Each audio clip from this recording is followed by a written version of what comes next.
শুধুমাত্র সালাম দিতে গিয়ে আমরা যে ভুলগুলো করে থাকি, আশা করি আজকের এই ভিডিওটি দেখার পর আমাদের সালাম দিতে আর কোনো ভুল হবে না। ইনশাআল্লাহ আমরা সালামের পূর্ণ বরকতটা পেয়ে যাব।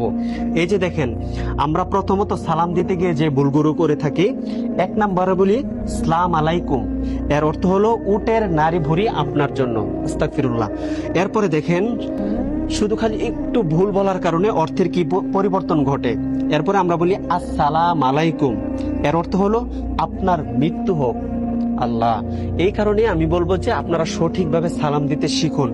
তারপরে সালাম আলাইকুম, এর অর্থ হলো আপনার উপর গজব বর্ষিত হোক।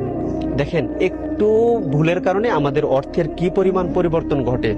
তারপরে সঠিকভাবে যে সালামটা দিবেন, এটা হলো আসসালামু আলাইকুম ওয়া রাহমাতুল্লাহি ওয়া বারাকাতুহু, এর অর্থ হলো আপনার উপর আল্লাহর শান্তি, রহমত ও বরকত বর্ষিত হোক।